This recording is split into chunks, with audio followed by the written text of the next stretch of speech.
Você já viu um gato a voar? E uma gaivota que aprendeu a voar com um gato? A nossa história de hoje vai como homenagem ao nosso querido Luiz Sepúlveda, 1949-2020. De Luiz Sepúlveda, história de uma gaivota e do gato que a ensinou a voar. Mar do Norte. Banco de Arantes a bordo! Anunciou a gaivota de vigia. E o bando do farol da Areia Vermelha recebeu a notícia com grasnido de alívio. Iam com 6 horas de voo sem interrupções e, embora as gaivotas pilotos se as tivessem conduzido por correntes de ar cálido que lhe haviam tornado agradável aquele planar sobre o oceano, sentiam a necessidade de recobrar forças. E para isso, não havia nada melhor do que um bom fartote de arenques. Voavam sobre a foz do rio Elba, no Mar do Norte. Viam lá do alto os barcos alinhados, um atrás dos outros, como pacientes e disciplinados animais aquáticos à espera de vez para saírem para o alto mar e ali orientarem os seus rumos para todos os portos do planeta.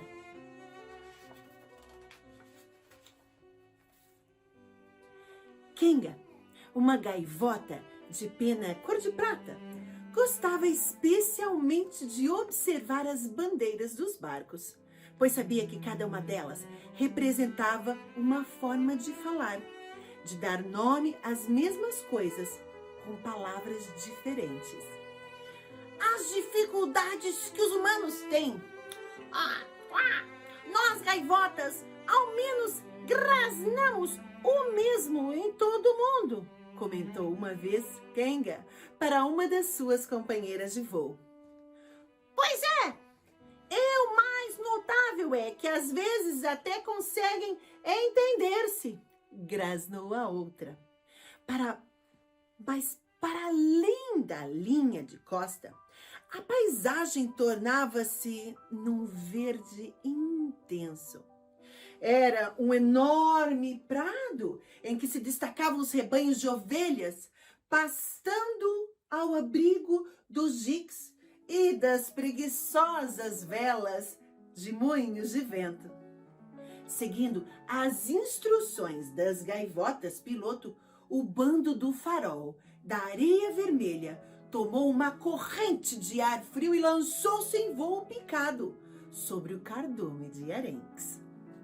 120 corpos perfuraram a água como setas ao regressar à superfície. Cada gaivota segurava um arenque no bico. Saborosos arenques, saborosos e gordos, era mesmo o que precisavam para recuperar as energias antes de continuarem o voo para Den Helder, onde se lhes juntaria ao bando das Ilhas Frísias. No plano de voo, estava previsto que seguiriam depois até ao Estreito de Calais e ao Canal da Mancha, onde seriam recebidas pelos bandos da Baía do Sena e de Saint-Malo, com os quais voariam juntas até chegarem aos céus da Biscaia. Seriam então umas 1000 gaivotas que, como uma rápida nuvem cor de prata, iriam aumentando com a incorporação dos bandos de Belle-Île e Oléron, dos cabos de Manchicaco, de Arro e de Penhas. Quanto todas as gaivotas autorizadas pela lei do mar e dos ventos voassem sobre a Biscaia, poderia começar a grande convenção das gaivotas dos mares bálticos, do Norte e do Atlântico. Seria um belo encontro. Era nisso que Kenga pensava enquanto dava com o seu terceiro arenque. Como todos os anos, iriam escutar-se interessantes histórias, especialmente as contadas pelas gaivotas do Cabo de Penhas. Infatigáveis, viajantes que voavam às vezes até as Ilhas Canárias ou as de Cabo Verde. As fêmeas, como ela iriam entregar-se às grandes festins de sardinhas e lulas, enquanto os machos instalariam os ninhos à beira de uma escarpa. Neles poriam ovos, neles os chocariam a salvos de qualquer ameaça. E quando tivessem crescido as gaivotinhas, as primeiras penas resistentes, chegaria a parte mais bela da viagem: ensinar-lhes a voar nos céus de Biscaia. Kenga mergulhou a cabeça para agarrar o quarto arenque e por isso não ouviu o grasnido do alarme que estremeceu o ar. Perigo a este bordo! Descolagem de emergência! Quando Kenga tirou a cabeça da água, viu-se sozinha na imensidade do oceano. Um gato grande, preto e gordo. Tenho muita pena de te deixar sozinho, disse o gato, acariciando o lombo do gato grande, preto e gordo. Depois, continuou a meter coisas na mochila, pegava numa cassete do grupo Pur, um dos seus favoritos, guardava, tinha dúvidas, tirava e não sabia se havia de tornar a metê-la na mochila ou deixá-la em cima da mesa da cabeceira. Era difícil decidir o que havia de levar para as férias e o que devia deixar em casa. O gato grande, preto e gordo olhava para ele com atenção, sentado no peitoril da janela, o seu lugar favorito. Guardei os óculos de nadar. Zorbas, viste os meus óculos de nadar? Não os conhece porque não gostas de água. Não sabes o que perdes. Nadar é um dos desportos mais divertidos. Vão umas bolachinhas? Ofereceu o garoto, pegando na caixa de bolachas para os gatos. Serviu-lhe uma ração mais que generosa. O gato grande, preto e gordo começou a mastigar lentamente para prolongar o prazer.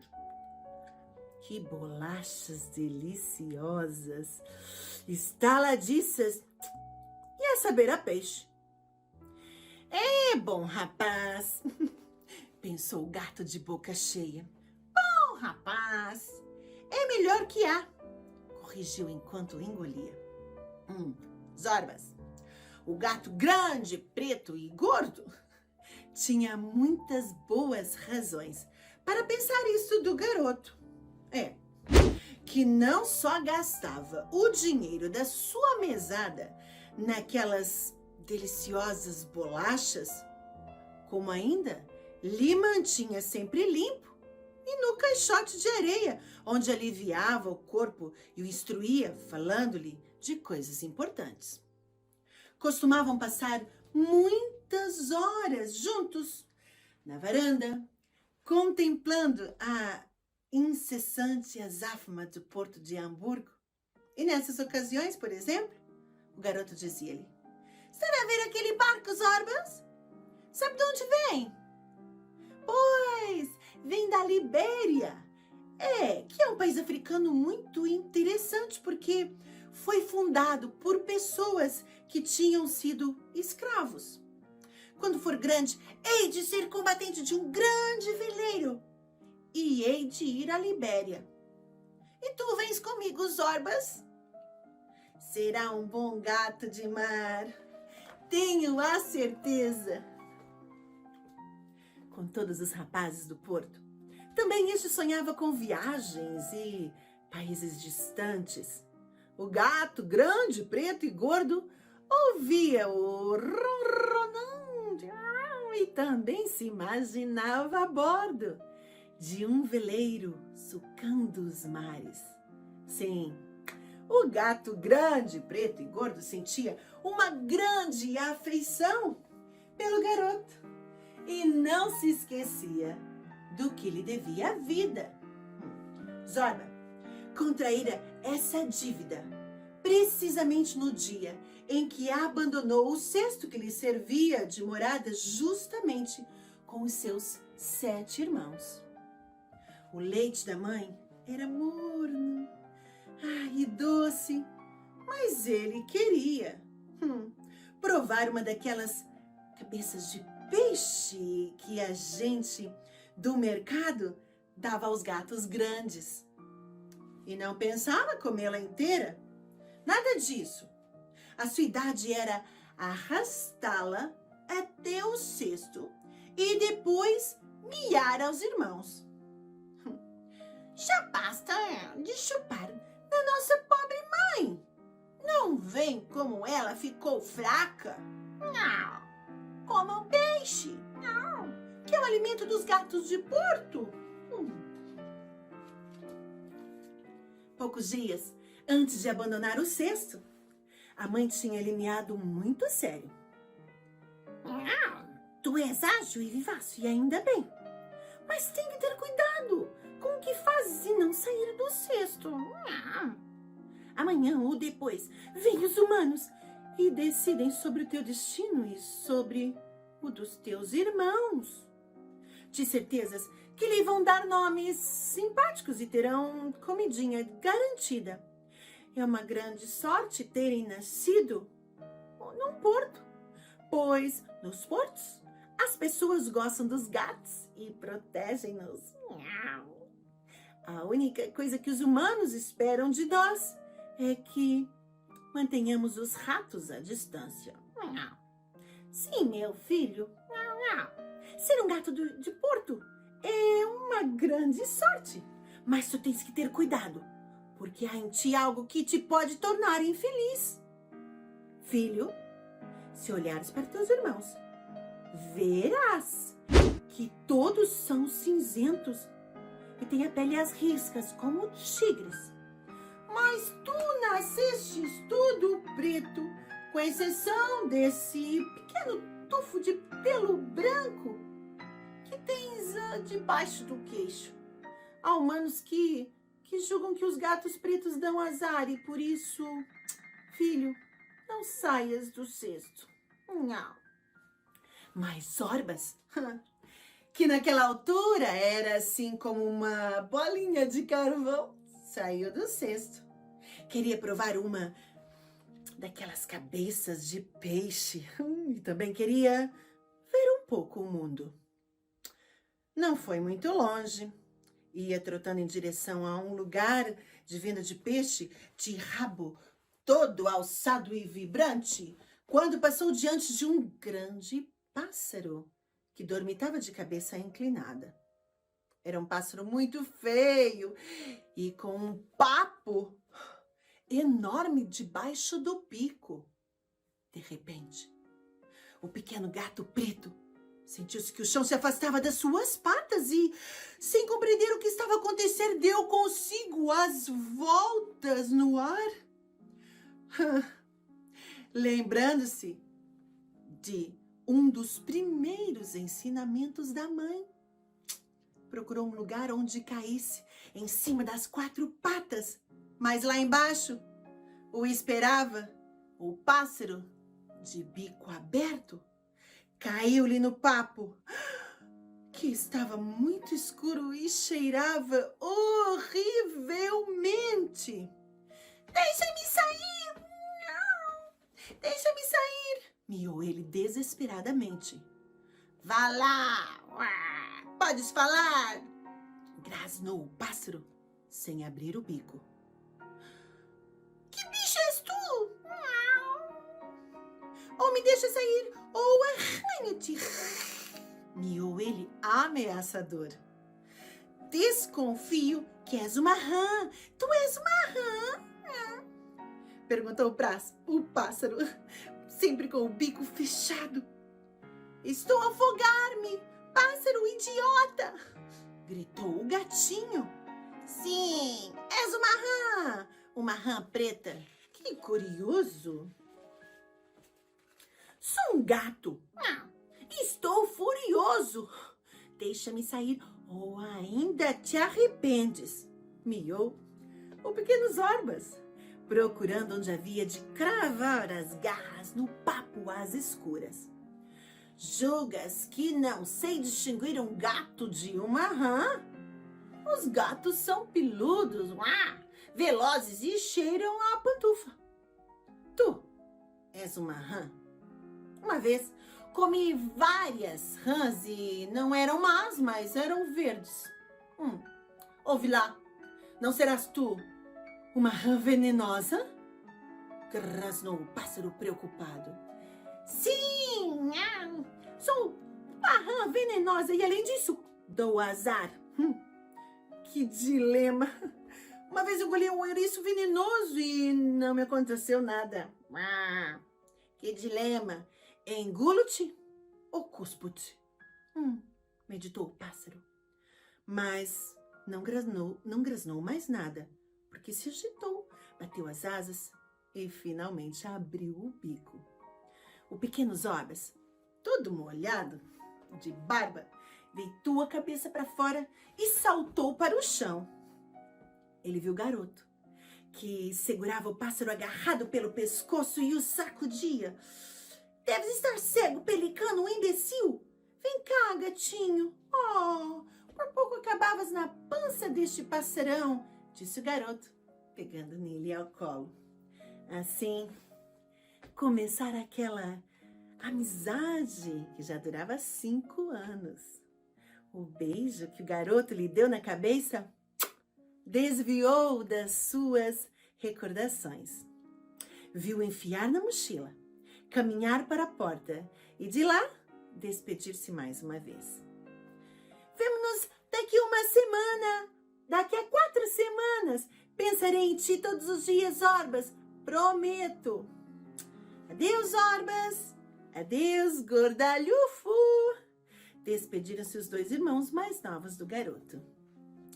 O gato, grande, preto e gordo, ouviu-os fechar a porta às 7 chaves e correu para uma janela que dava para a rua para ver a família adotiva antes dela se afastar. O grande gato, preto e gordo, respirou com prazer. Durante 4 semanas, seria o dono e senhor do apartamento. Um amigo da família iria todos os dias abrir-lhe uma lata de comida e limpar-lhe o caixote de areia. 4 semanas para preguiçar pelos cadeirões, pelas camas ou para ir até a varanda, trepar ao telhado, saltar de lá para os ramos do velho castanheiro e descer pelo tronco até o pátio interior, onde costumava encontrar-se com os outros gatos do bairro. Não ia aborrecer-se, nem por sombras. Assim, pensava Zorbas, o gato grande, preto e gordo, porque não sabia o que lhe iria cair em cima nas próximas horas. Hamburgo à vista. Kenga estendeu as asas para levantar voo, mas a espessa onda mais rápida o cobriu inteiramente. Quando veio ao de cima, a luz do dia havia desaparecido e depois de sacudir a cabeça energicamente, compreendeu que a maldição dos mares lhe escurecia a visão. Kenga, a gaivota de penas cor de prata, mergulhou várias vezes a cabeça até que uns clarões lhe chegaram às pupilas, cobertas de petróleo. A mancha viscosa, a peste negra, colava-se às asas do corpo e por isso começou a mexer as patas na esperança de nadar rapidamente e sair do centro da maré negra. Com todos os músculos contraídos pelo esforço, chegou ao fim, ao limite da mancha de petróleo e ao fresco contato com a água limpa. Quando, de tanto pestanejar e mergulhar a cabeça, conseguiu limpar os olhos. Olhou para o céu. E não viu mais do que algumas nuvens que se interpunham entre o mar e a imensidade da abóbada celeste. As ruas, as suas companheiras do bando do farol da areia vermelha, já voariam longe, muito longe. Era a lei. Também ela vira outras gaivotas surpreendidas pelas mortíferas marés negras e, apesar da vontade de descer para lhes oferecer um auxílio tão inútil como impossível, afastara-se, respeitando a lei que proíbe presenciar a morte das companheiras. De asas imobilizadas, coladas ao corpo, as gaivotas eram presas, fáceis para os grandes peixes. Morriam lentamente, asfixiada pelo petróleo que, metendo-se entre as penas, lhes tapava todos os poros. Era essa a sorte que a esperava e desejou desaparecer depressa entre as fauces de um grande peixe, a mancha negra, a peste negra. Enquanto esperava o fatal desenlace, Kenga amaldiçoou os humanos. Mas não todos! Nada de injustiça! Grasnou ela, debilmente. Muitas vezes, vira lá do alto como certos grandes bancos petroleiros aproveitavam os dias de neblina costeira para se afastar pelo mar. Para lavar os tanques, atiravam ao mar milhares de litros de substâncias espessas e pestilenta que era arrastada pelas ondas.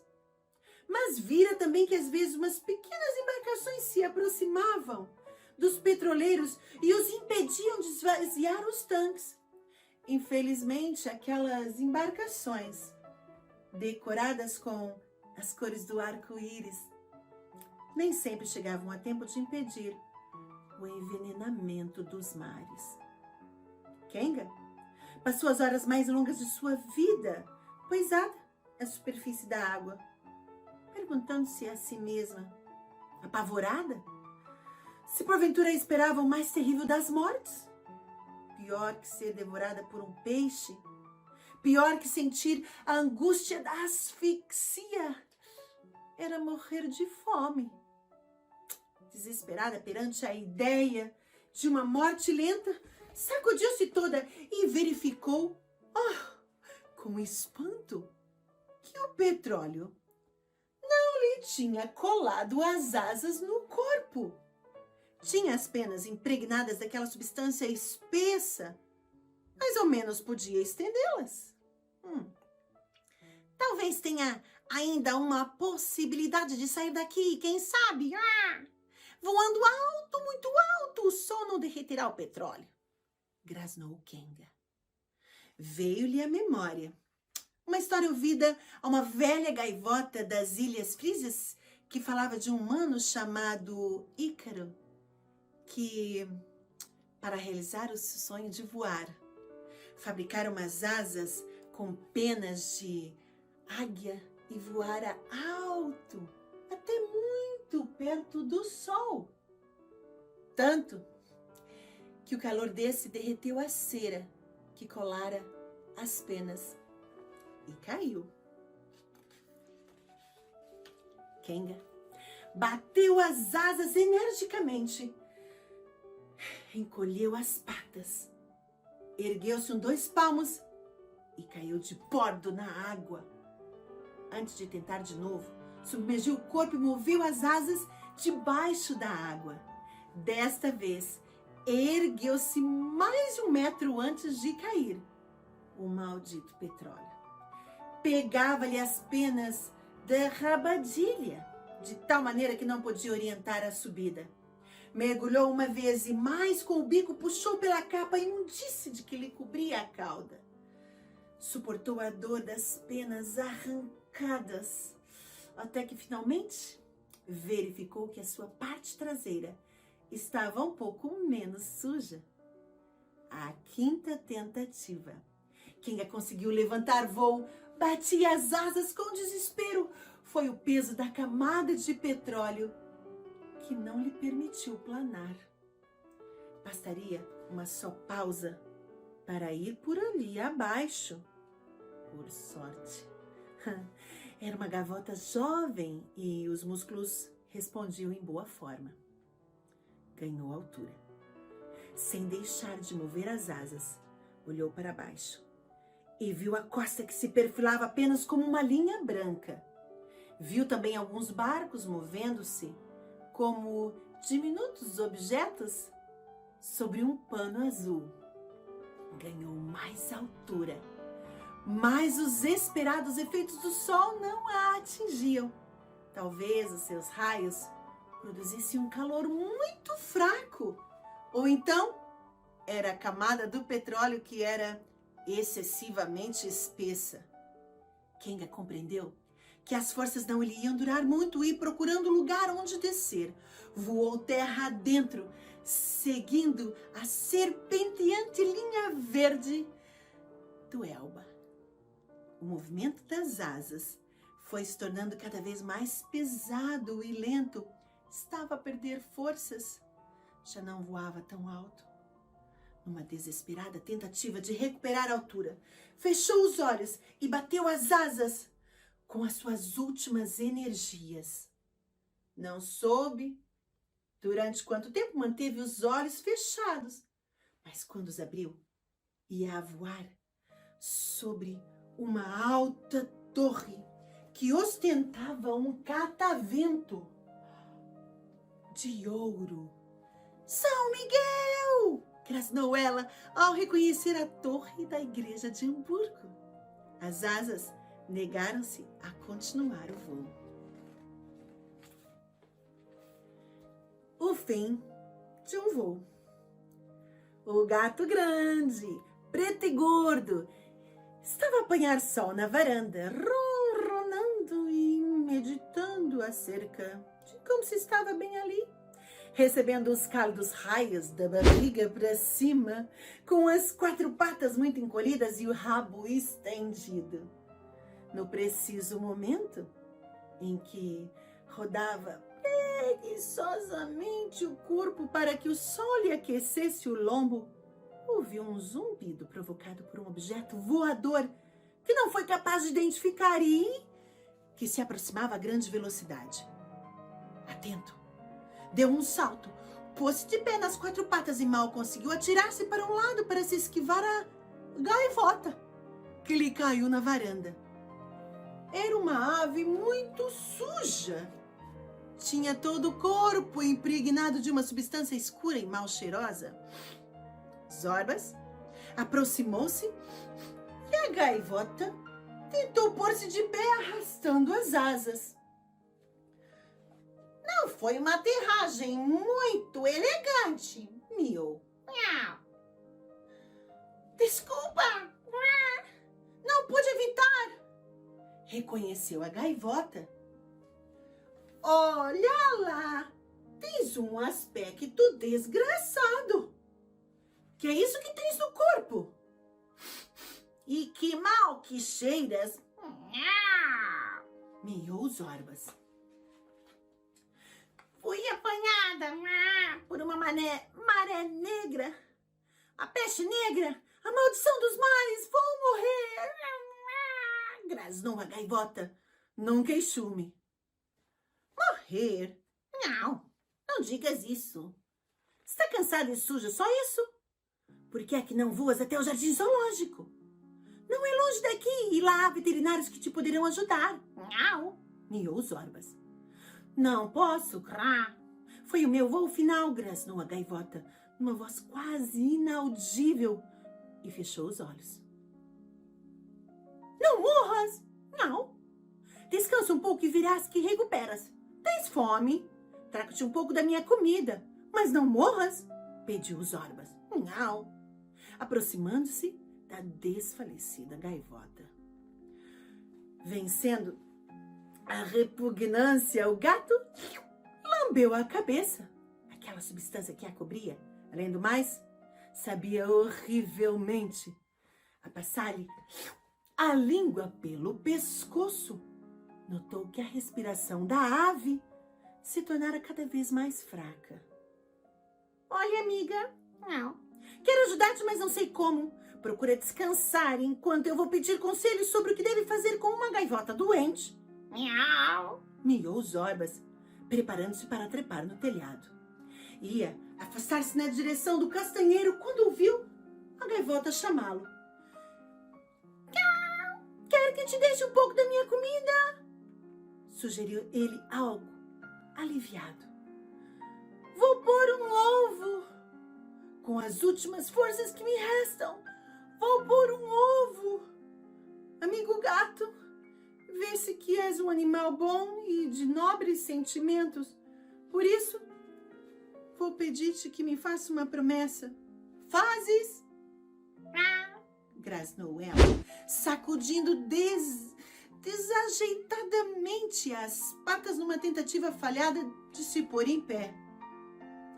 Zorba pensou que a pobre gaivota estava a delirar, que com um pássaro em estado tão lastimoso, ninguém podia deixar de ser generoso. Prometo-te o que quiseres, mas agora descansa, miou ele compassivo.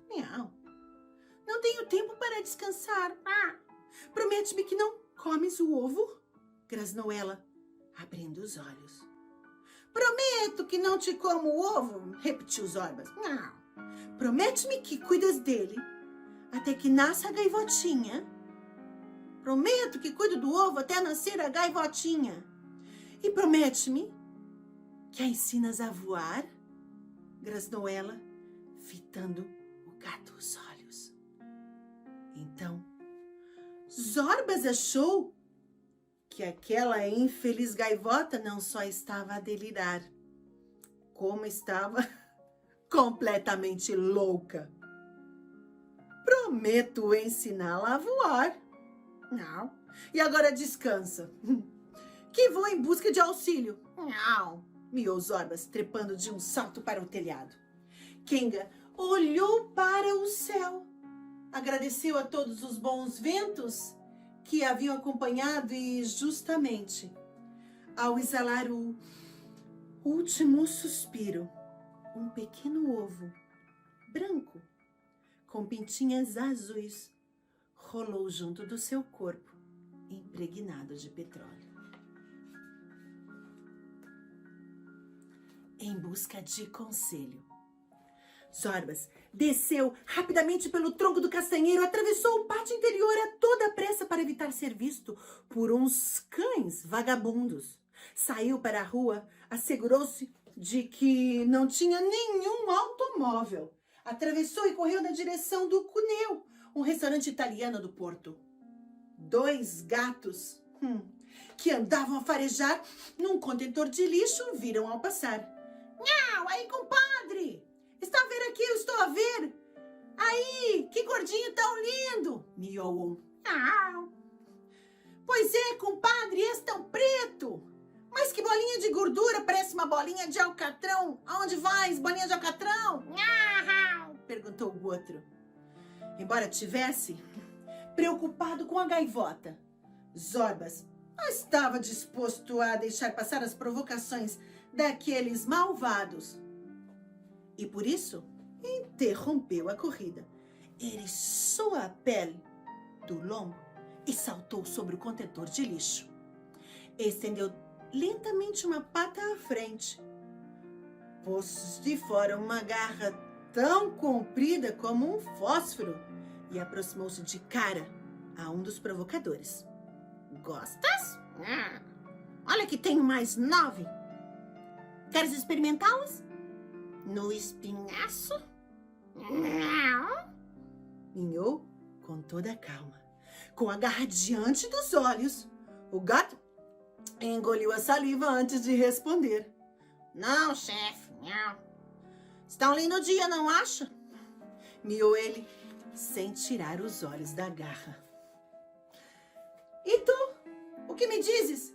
Perguntou Zorbas, dirigindo ao outro gato. Eu também digo que está um lindo dia, agradável para passear, embora um bocadinho frio. Arrumado o assunto, Zorbas retomou o seu caminho até chegar diante da porta do restaurante. Lá dentro, os empregados estavam a pôr as mesas para os comensais do almoço. Zorbas miou 3 vezes e esperou, sentado no patamar da entrada. Poucos minutos depois, aproximou-se secretário, um gato romano muito magro e apenas com 2 pelos de bigode, de um de cada lado do nariz. Temos muita pena, mas não se faz reserva, não podemos atendê-lo, estamos... A cunha, miou ele como quem cumprimentava. Ia acrescentar mais qualquer coisa, mas Zorbas interrompeu. Preciso de miar com o colonelho. É urgente. Urgente? Sempre com urgência de última hora. Vou ver o que posso fazer, mas... Porque se trata de uma urgência, miou o secretário. Regressou ao interior do restaurante. Coloneio era um gato de idade indefinível. Alguns diziam que tinham tantos anos como restaurantes que o albergava. Outros sustentavam que era ainda mais velho. Mas a sua idade não importava, porque Coloneio possuía um curioso talento para aconselhar os que se encontravam em dificuldade e, embora nunca solucionasse qualquer conflito, os seus conselhos pelo menos reconfortavam. Por ser velho e talentoso, Colonelho era uma autoridade de todo o tamanho entre os gatos do porto. O secretário regressou a correr. Segue-me! A título excepcional, o Colonelho vai receber aqui. Miou. Zorbas seguiu-o. Passando por debaixo das mesas e das cadeiras da sala de jantar, chegaram à porta da adega. Desceram aos saltos os degraus de uma estreita escada e lá embaixo foram encontrar com o Coloneio, de rabo todo alçado, inspecionando as rolhas de uma garrafa de champanhe. Porca miséria! Miau! Os ratos roeram as rolhas do melhor champanhe da casa. Zorbas, caro amigo, saudou Coloneio, que costumava miar palavras em italiano. Desculpe incomodar em pleno trabalho, mas tenho um grave problema e preciso de teus conselhos. Não, minhas Zorbas. Estou às tuas ordens, caro amigo. Secretário, sirva ao meu amigo um pouco dessa lasanha al forno que nos deram de manhã, ordenou Cornélio. Miau. Mas comeu-a toda. Nem sequer me deixou cheirá-la. Queixou-se o secretário. Zorbas agradeceu, mas não tinha fome e contou rapidamente a acidentada chegada da gaivota, o seu lamentável estado e as promessas que se vira obrigado a fazer-lhe. O velho gato ouviu em silêncio. Depois meditou, acariciando os seus longos bigodes e, por fim, miou energicamente. Miau! Porca miséria! É preciso ajudar essa pobre gaivota para poder continuar o seu voo. Sim, mas como? Miou Zorbas. O melhor é consultar o sabetudo, aconselhou o secretário. Era exatamente o que eu ia sugerir. Por que é que há de estar sempre a tirar-me as miadelas da boca? Não, reclamou o Colonelho. Sim, é uma boa ideia, Vou ter com sabe-tudo, miou os Orbas. Não. Vamos todos. Os problemas de um gato do Porto são problemas de todos os gatos do Porto. Miau, declarou o coloneiro solenemente. Os 3 gatos saíram da adega e, atravessando o labirinto de pátios interiores das casas alinhadas de frente para o porto, correram para o templo do sabe-tudo. E assim, lemos a primeira parte de História de um Gato, de uma Gaivota e do gato que a ensinou a voar, numa homenagem a Luiz Sepúlveda, 1949-2020. Até a próxima leitura.